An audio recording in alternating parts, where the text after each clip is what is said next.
Do you play video games, Terrence? The devil asked, as he sat perched atop the podium. I held my wife's dying body in my arms, and tears streamed down from my face and her blood covered my bare chest. I looked up with a mixture of hate and incredulity. What? The devil stared back intently.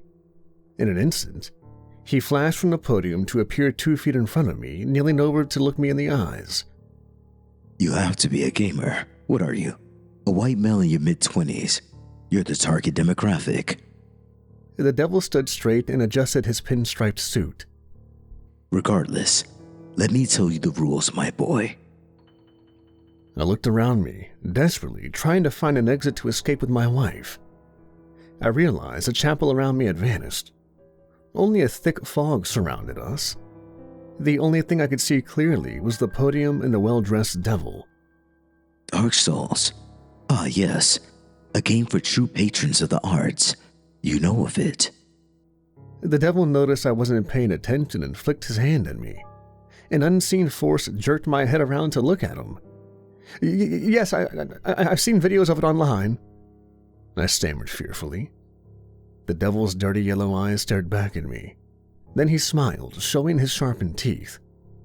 Good. Well, let me explain how the game works, just for transparency's sake. The devil walked back behind the podium like he was about to give a lecture. Dying repeatedly is a main gameplay mechanic in Dark Souls. The devil spoke in a monotone voice while combing his hair around his horns. Your character revives, hopefully have gained knowledge on how to be a better player. Hopefully, you learn from your mistake as you traverse back into the abyss. Every path you open stays open. Every item you find, you keep after death. But dying causes all of the enemies you killed to return to life also. Do you understand? Yes, I mumbled. I still couldn't turn my head to look away from him. Good. The thing I most enjoy about the game is its lack of hand-holding. So for now, all you get is this. He walked over to me and produced a large scarlet red key from his pocket. Only this key will unlock the outside gate. Unlocking the gate is the only way to stop the cycle from resetting. The only way to free yourself. The devil let out a sigh and returned the key to his pocket. That's enough for now. Do better this time, will you? He made a go-away gesture with his hand, and I felt myself falling. Me and my dying wife tumbled into infinite blackness. The podium and the devil raced away from us. An immense heat enveloped me, and I cried out in pain. I awoke in the dark basement, the same one I had just left. My mind was foggy, like I had been drugged. I looked to my side and saw my wife laying there naked beside me. It was a serious case of deja vu. I had just been here. Me and my wife had awoken in this basement. We'd just traveled up the stairs. That's where the man in the robe attacked me. I looked down at myself. Something was different now. I had pants. The first time, I was naked like my wife. I had taken the pants from the roadman after he fell down the basement stairway. My wife had found a blue tarp to cover herself the first time. It was quickly abandoned for being too noisy to sneak with. I reached over to shake her. Jenny, wake up. Wait, Jenny had been stabbed, hadn't she? I launched myself over next to her. I rolled her over to inspect her injury. Nothing was there. No deep wound from the knife. She was fine. Terry? She spoke groggily. Her eyes fluttered open and she sat up to look around. Where are we? We're back in the basement. That thing brought us back here. What thing? She asked. She quickly noticed she was naked and covered herself up with her arms. She looked to her side to see a ratty blue tarp hanging over some junk. She snatched it and pulled it around herself. What's going on here? She gasped. I stared at her for a moment before asking in a measured voice, "What do you remember last?" Jenny blinked. I could see the cogs beginning to turn in her head. "We were at Michelle's and David's wedding rehearsal." She squinted and tilted her head. "We were walking to our car. You had to park in a different parking lot away from the venue." She paused. "I don't remember getting to the car." I waited for her to continue, but she just looked around the dusty basement. "That's it? You don't remember waking up down here? You don't remember that asshole that attacked us and fell down the stairs? You don't remember the devil stabbing you and giving me a speech about video games?" "No, babe," Jenny replied. She gave me the look she routinely used when she thought I was overreacting. "We've never been here before. Are you okay?" What was going on? The horned bastard said something about a cycle resetting. Had he reversed time? No, it couldn't be. He drugged us somehow and threw us back down here. But how did Jenny's stab wound disappear? "Come on," I said, as I grabbed Jenny by the hand. I pulled her towards the stairs. Her blue tarp crinkled loudly. We carefully went up the stairs and I opened the door slowly. The same wood-paneled hallway greeted me. It smelled of old wood and mold. The short hallway stretched on 10 feet before turning to the left. That's where I had run into the big man in the robe last time. I told Jen to wait and crept down the hall to peek around the corner. There he was, again. The same big guy with an ugly face and crazy eyes. He even screamed the same damn thing. "Your blood will flow eternal," he screamed as he rushed at me. I retreated down the hallway. It had to be his twin or something. I didn't struggle with him like the first time I did. I would set him up for the same move I used on him before. There's no way he would be that stupid to fall for it again. I scampered back to the doorway by the stairs. Jen screamed and flattened herself against the wall. The idiot came barreling at me at full sprint.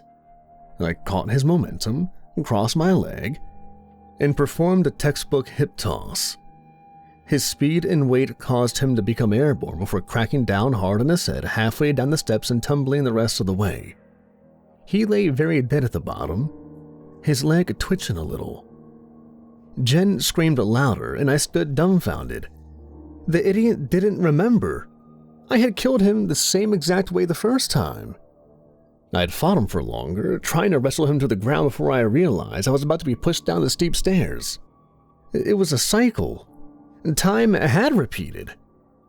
I finally calmed down Jenny to follow me back down the hall. We turned the corner to enter the waiting room or foyer for the chapel. 2 large double doors led further in. Opposite of it were the doors leading outside. Jenny went to open the exit doors and I stopped her. "Don't bother, it requires a green key to unlock." I felt like I was going to throw up. "Like a video game," I spat out. Like before, our only option was to go deeper into the chapel. I told Jenny to wait outside. She got stabbed the last time. I opened the double doors slowly. A familiar sight greeted me. A small windowless chapel. Dark drapes hung from all 4 walls.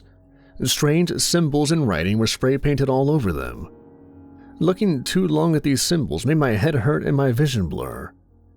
3 short pews on either side of the aisle. At the end of the aisle were 2 robed men, kneeling and praying to the podium.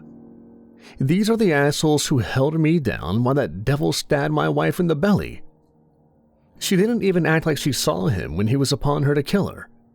He just walked up and struck her while she screamed at the men to let me go. "Not this time," I said to myself, as I scanned the room for something to use as a weapon. I saw a small box to the corner of my right. Wait. No way, it was a chest. Like a treasure chest. I snuck over to it. The 2 men continued low mumbling prayers. I placed my hands on both sides of the ornate chest, More crazy symbols were carved into its wood. I opened it slowly while leaning away. I've played my fair share of games with booby-trapped chess. When I finally looked in, I almost laughed. Nestled within red soft felt fabric was a short flintlock pistol. I picked it up. It felt heavy and was already cocked back. Tiny grains of what I assumed was black gunpowder sprinkled out of the side of the gun. I had seen movies where soldiers and pirates manipulated the weapon. That didn't make me an expert, but I hoped it was all set to fire. I noticed the praying had stopped. I looked over to see the two men standing and looking for me. Looking up put me in the view of one of the cultists. He saw me and gave a short scream. Instead of running down the aisle and turning, he was going to be a Pentecostal and jump the pews and come straight for me. As he got to the last pew, all I could see was the crazy in his eyes. He was coiled like a spring ready to jump at me when I leveled the pistol and fired. A blast of smoke and noise rocked my senses, followed by a loud thump. When my vision cleared, the man had toppled off sideways to land headfirst in a crumpled pile beside me. I didn't have time to think as the other man was on me instantly, screaming and swiping at me with a small knife. I held my arms elbows outwards to defend myself. I felt quick slashes across my arms. As he got closer, he reared back to stab me in the gut. I whacked him across the head with the barrel of the pistol. It was a heavy smack that stumbled him backward. As he looked at me, trying to regain focus, I saw red lines of blood begin running down his face. He screamed again and came in with a lunge. That's when I saw Jenny knock him in the ribs from behind with a bat. He stumbled sideways into the pews and dropped his knife. He was bent over and barely holding himself up with his hands. I launched in to deliver a tremendous elbow to the side of his head, laying him out on the stone floor. I looked up at Jen. She had dropped the tarp to help me. Now she stood there terrified and naked, cradling the bat. "Where did you get that bat?" I asked. "On the opposite side of the room. It was just laying on a table. You're bleeding." "It's nothing," I said, as I moved to pick up her tarp. I ripped off a string to wrap around my forearms. She covered herself again and followed me to the podium up at the front. "If I know video games, there's something important here," I said as I walked around it. I kneeled closer to look at a small wooden box carved with the same head-throbbing symbols. I opened it and let out a laugh. It was an ornate green key. "Come on," I said, as I snatched the key and marched back down the aisle to the foyer. Jenny crinkled noisily behind me with her tarp. When I got to the double doors, the ornate key slid in smoothly. "We're making progress," I said, looking back at Jenny. "We need to find you some clothes next." Jenny's face filled with terror as I felt the door being ripped open. I looked back to be staring at someone's well-muscled chest.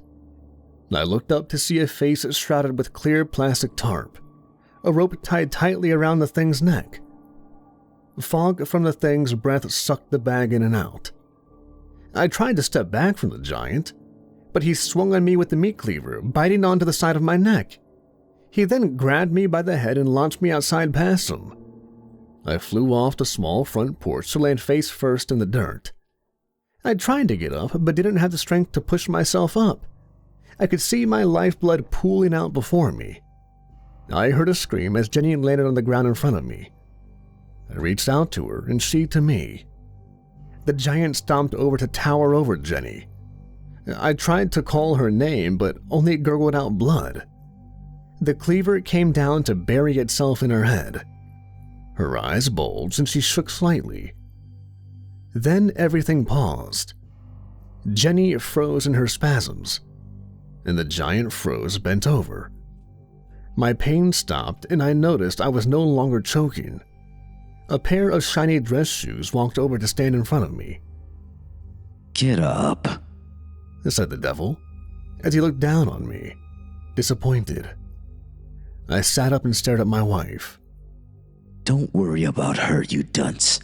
She will be alive next cycle," the devil said with exasperation. "I need to tell you about this giant that just killed both of you." He waved both his hands over to the leaning giant. Every time you reset the cycle, nobody will remember a thing, except for your nemesis here. He will remember everything and be able to hunt you through every cycle. I stared in awe at the muscled giant with the plastic bag over his head. How unfair could this get? Fighting to save both of us was already hard enough. I know, I'm pulling from other games, but I love the concept of an archenemy. The devil prattled on. If you want the game to stop, you can either escape or pledge your soul to me. Never, you freak. I'll beat your game, I yelled back. The devil sighed. Then do better this time, will you? He snapped his fingers and the world went blank. I woke up in the basement, feeling like I had been drugged. The cycle repeated over and over and over. I'd wake up in the basement, make a little progress just to be murdered, over and over. The concept of time faded as my suffering grew within this cruel game. Last I counted was cycle 452, and that was a long time ago. I'll have to admit I gave up for a while. The cycle broke me. I would just sit in the basement, unresponsive to my surroundings, ignoring Jenny's questions until the giant freak would find me. The first dozen times he went straight for the kill, whacking me right across my head with a plethora of different weapons. Usually something new every time he came in. That wasn't so bad. It was almost peaceful. I used that time to clear my mind. I got so good I could block out everything, even block out my nagging wife. And since I couldn't sleep, I used the times in the quiet basement to think, before he would storm in and murder me. But he got wise to my plan. He wouldn't go for the kill. He would torture Jenny. He would pull her apart and let me listen to her screams. I'd try to shut them out, but it was only temporary. The cycle would reset and she would be fine again. Then he started torturing me. He would bring a bag full of tools to cause me pain. This had more of an effect on me. How selfish was I to put Jenny through this when I couldn't handle it? And then there was the insistent ponderings of the suit-wearing devil. Every time he took me into the foggy purgatory before the cycle repeated, he explained he hadn't frozen time, but a microsecond would have passed every time the cycle started over. He told me the tragic story of his unlife, how the judgment day awaited him and his kind at the end of time. The devil expressed his abject horror at this, so he used his powers to reverse time as much as he could. But alas, time still ticked forward, slowly but surely. When I went into my state of depression, just sitting there doing nothing, he didn't react at first. He said a lot of his playthings hit this wall at some point, but when I refused to snap out of it for cycles, he told me lack of activity would forfeit my soul. This happened to a couple of my playthings too. He chided at me. There are more ways to agree to defeat than giving verbal confirmation. I had one plaything who would take his life every cycle, use the bag to suffocate himself. These words took a while to breach the fog in my brain. Wait, the Nemesis was another player? I asked. Ah, yes, very much so. I'm not as cruel as my brethren, though. Just like you have a chance to escape, he still has one. How? I almost screamed. The devil smiled and put his hand over his mouth. I only give players information, not quitters. Then I'll play, I yelled at him. A warm smile washed over his pointy face, and he let out a relieved sigh. Oh, good, good. Just remember, please do better this time. The cycle restarted and I sat up straight. I immediately grabbed a set of handcuffs I had acquired from one of my cycles and scooted over to unconscious Jenny. I cuffed her hand to a metal pole running down the middle of the room. She was now in a long robe I had found for her, but I couldn't have her following me. I stood up and ran to the trick wall I discovered in the basement. I pushed it open to reveal a short set of stairs leading up into the night sky. As I took the first step, I heard Jenny call after me. I ignored her. I stepped out into the estate property and looked around. I had the entire estate mapped out in my head. The chapel held the green key, which unlocked the graveyard. The graveyard held the blue key, which led to the cellar of the giant manor. The manor held the black key, which led into the actual manor. And I hoped the manor held the scarlet key. My chance to escape. I began to sprint towards the cellar of the mansion at the middle of everything. I wore a pair of overalls with utility belts with a crossbow and a knapsack over my shoulder. I was still barefoot. None of the shoes I scavenged fit me. Like clockwork, the Rottweiler caught my scent and came barreling out of the bushes of the house. I had wrapped straps of leather around my left arm. I bent low and offered it to the dog. He bit down on it and tried to shake me off of my feet. Like a million times before, I pulled out a K-bar knife, and excuse me, but this was my life and this was a game here.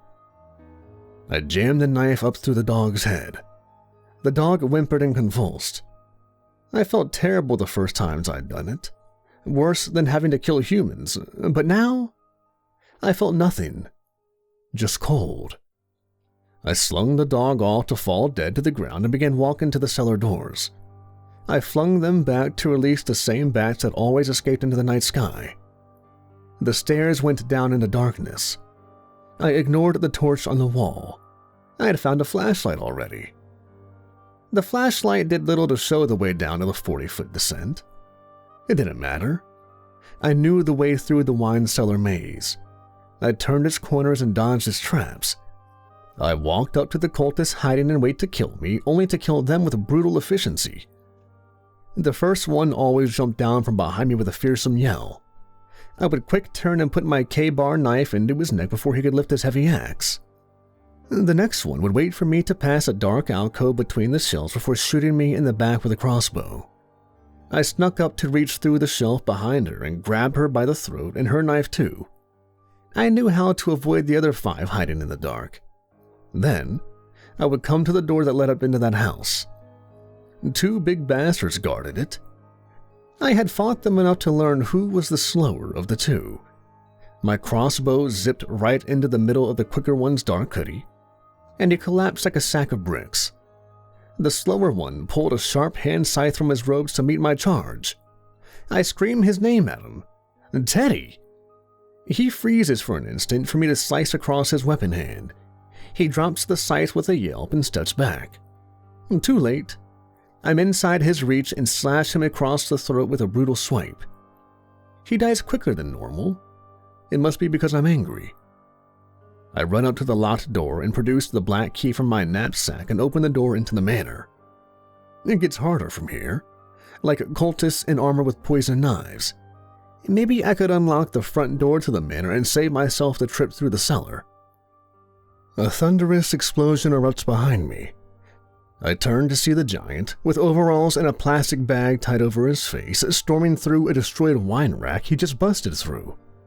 He delivers a crushing fist to the center of my chest, sending me bursting through the unlocked door.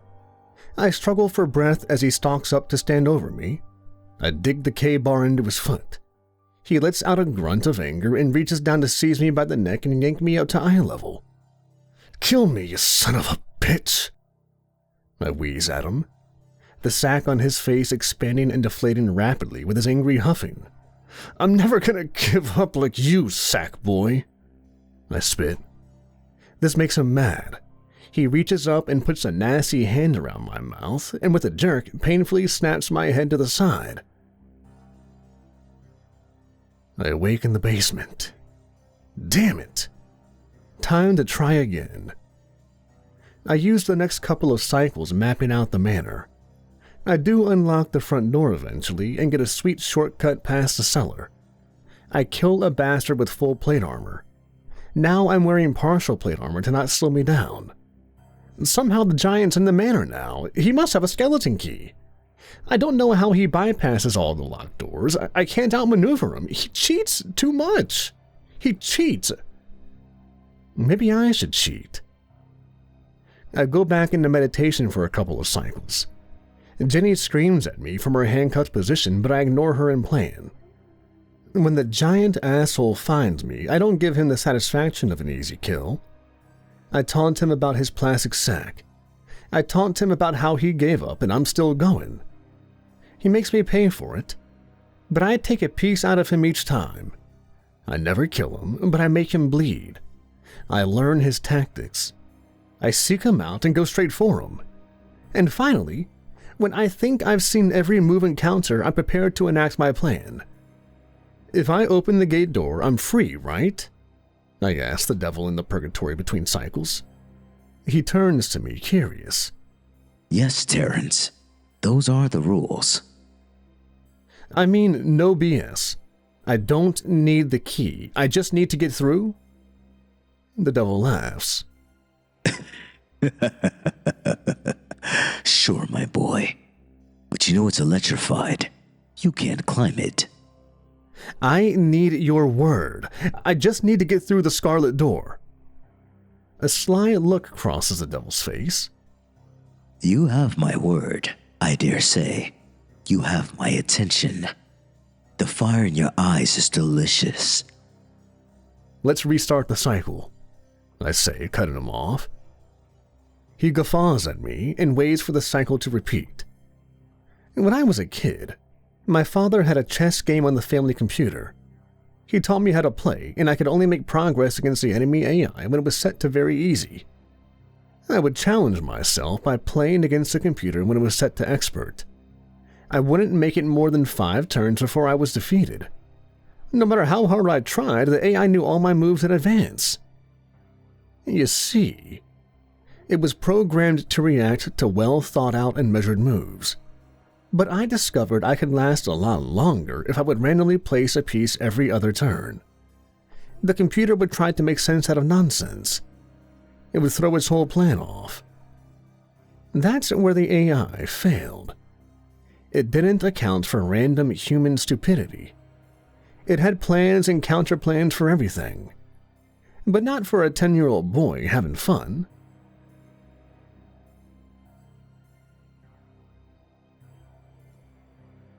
I found what I needed in the back of the chapel. I had to kill the 3 guys again and search further back behind the podium. I found a dirty red glass container sloshing around about half full. It wasn't enough, but it was a start. I had to backtrack back to the graveyard. When I had first come through the graveyard, I had ignored the shed at the corner of the property. I saw it was guarded by a creepy guy hunched over eating something. The first time I had come through, I focused on the giant angel statue where multiple baddies guarded the key to the cellar. But now I was back at the shed, looking for what I needed.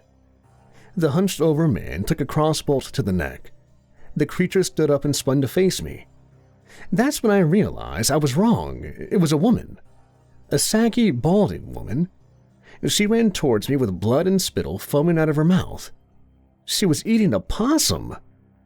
The sight of her ugliness sent me reeling back, but she latched onto me and took a bite out of my shoulder.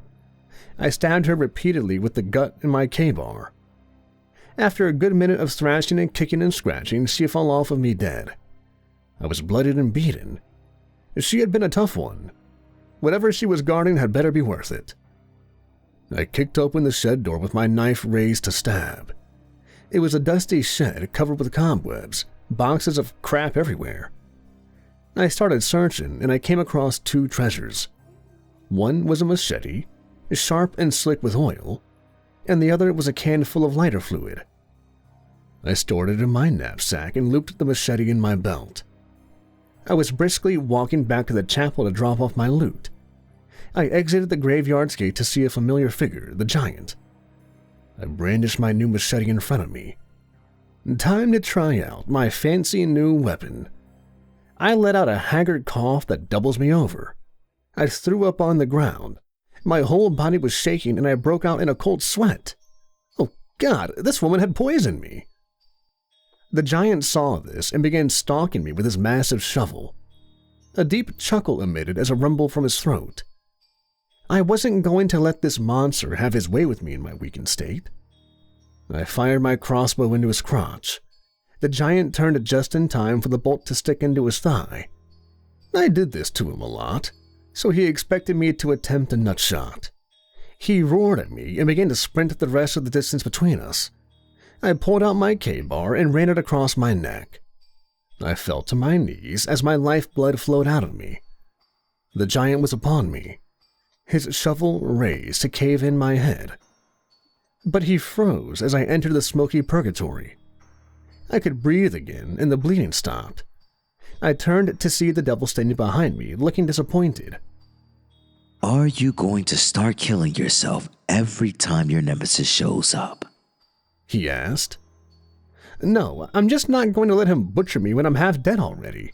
Can you spare me the pep talk and just restart the cycle? Oh. Does Plaything have a little plan? He whispered to me. Come on, let's do it, I tell him. I sat up in the basement. I was nervous. I had been working on my plan for hundreds of cycles. Now that it was time to do it, the fear of failure was overwhelming. I gathered up my things, the knapsack with the gas canisters, the K-bar, and the machete. I dropped everything else, like the crossbow, bolts, tape, hammer, and my plate armor. I did get the duct tape and taped it all around my torso, neck, arms, groin, and legs. It was uncomfortable as hell, but it would keep my body running in times of trauma. Another thing I remembered from my past. I came down with a cold in high school. It was a 3-day cold I milked for 5 days. My parents suspected I was faking by the 5th day, but I would not relent to the truth. With a promise to catch up on schoolwork over the weekend, they agreed to let me stay home, but no video games, no Cartoon Network, only the History Channel. This was back when the History Channel was no joke. Reenactment of biblical battles, Jack the Ripper, mafia shootouts, World War II raids, and battles from the very current War on Terror. It was one of these War on Terror documentaries that got my attention. And they did a short history of fighters who would take their own life. Of course, they mentioned the kamikaze pilots and bombers, but they even went deeper into the Crusades. The specialized Arab forces, literally the first guys to be called assassins, knew they didn't stand a chance against the heavily armored knights and cavalry of the invading Christians. So the Arabs would wrap up fighters tightly in cloth like mummies and give them copious amounts of drugs. These soldiers would barrel into the heathen Christian forces with a holy berserker fury and taking fatal hits to just continue fighting. The drugs pump energy and dull pain, and the tightly wrapped cloth holds the body together and reduces bleeding. So, you see where I'm going with this. I clasped the handcuffs around Jenny's hand and secured it to the pole. She woke up and looked at me questioningly. I took the time to lean in and smile at her. Remember when we lived in that shitty apartment complex together? I asked her. She looked around at her surroundings in confusion, like she had done hundreds of times before. Remember, we came up with a code word. A word that communicated something bad was happening, and we either needed to run, fight, or call the cops. Do you remember what that word was, Jen? She blinked at me before answering. It was pineapple. We would say something about pineapples. I smiled and caressed her face. That's right, babe. This is a pineapple situation. I'll explain everything to you when we get out of here. I love you. And with that, I left through the secret passage out into the night. I killed the dog for the 100th time and found the giant manor. I circled it, pouring out the gas and lighter fluid. In a shed behind the house was a broken-down riding lawnmower. The first time I approached it, I had stepped in the bear trap hidden under the hay. This time, I walked around it to stick a cloth into the gas tank. I pushed the old mower out to park it on top of a hidden exit from the manor. Next came the fire. For a bunch of cultists obsessed with lighting spooky candles, it was relatively easy to gather matches. I lit small fires around the house, eventually causing the whole thing to be inflamed. The shed went up easy with the dry hay, and so did the lawnmower. Only the front door was left alone. Now I waited by the Scarlet Gate. The brick wall around the property stood 10 feet high, with electrified razor wire at the top. The doors to freedom were ornately carved obsidian double doors, with melting demon faces and those mind-numbing symbols. A giant scarlet circle sat in the middle with a keyhole in the center. I sat down by it and watched the manor burn in the distance. Nobody left the building. Those inside stayed to burn alive. That's how committed they were to the game. I learned of this from trying to coax them out of their designated zones on many occasions. And here he comes, the limping giant, his left leg bleeding and mangled. It seems somebody put the bear trap by the front door for the giant to step into while trying to escape the flames. As he got within 30 feet, I stood up to face him, unsheathing my machete. I fished a small village out of my pocket. The cultists in the manor would snort this before running at me like maniacs. Remember my suicide mummy plan? I popped the cork off the vial and slammed the thing down my nose. I felt 1,000,000 stars of electricity rush throughout my body. I felt warm. I felt good. I felt alive. I quickly drew the flintlock pistol and aimed it at his groin. He put his hands down to cover himself, and I aimed upwards to shoot him in the face. A small hole appeared in the plastic covering his face, and he sucked in and out wetly as blood filled the sack. He came rushing towards me with a meat tenderizer, and I dodged every lumbering swing he threw at me. The ones he did land on me were only glancing blows that barely fazed me. I had learned all his moves for the last hundreds of cycles. I had thrown every crazy attack I could think of to see his reaction. And best of all, I had let him kill me every time to think he was still better than me. I thanked a blow to the shoulder to slice off his fingers for him to drop the meat mallet. I cut his Achilles tendon and sliced the soft bends in his elbows. He struggled to keep up with me, but eventually, he fell to his knees. Eventually, he gave up, just sagging his shoulders and gurgling in his blood-filled sack. I feel disgust towards him. How many times had he killed me? How many times did I fight till the very end? Now that I have the upper hand, he gives up? I see now why he never escaped the cycle. I walk up to him and look him in the eye. I can see it through the blurry sack. I shoved the K-bar through his temple with a wet thunk. "Not this time, friend," I say sarcastically. "Please do better next time, will you?" I say as I raise my machete. I mimic the devil's voice perfectly, having heard it many times. The giant eyes light up, and he springs forward with unnatural speed to tackle me. His one hand holds my machete arm out and away from me, while his other wraps around my throat. He looms over me, the bloody sack leaking his blood all over my face. I scream at him as I feel him crushing my throat. I can't believe how stupid I was. I let him get a hold of me. All my planning. Now he knows my tricks, and now I die again. Something hits the giant from the side. He grunts and loosens his grip. Another thwack is heard, and I see the K-bar being driven further into his head. The giant lets go of me and sits up, looking at whoever is hitting him. And I see her, Jenny, scared to death and screaming. She swings again with the hammer and he catches her arm.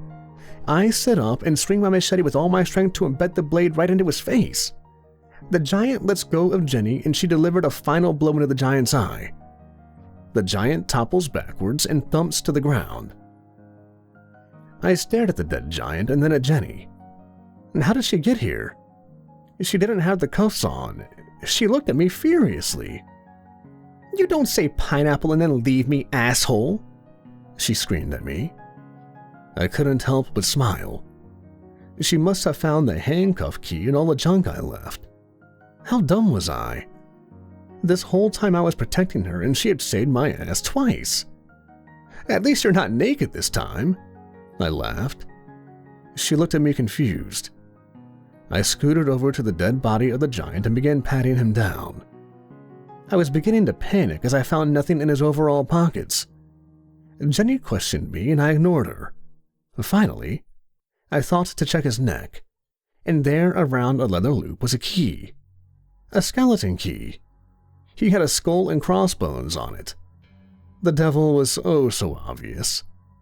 Let's just hope he lets it open the scarlet door. Even if it didn't, the giant no longer had it, and I could speedrun the whole area. I walked to the door. Jenny picked up on the importance of this moment and quietly followed me. I half expected a serious shock as I placed the key in the keyhole. Click, and it opens. The world returned to the smoky limbo. I half expected the devil to be furious, but he threw open the double doors and cheered.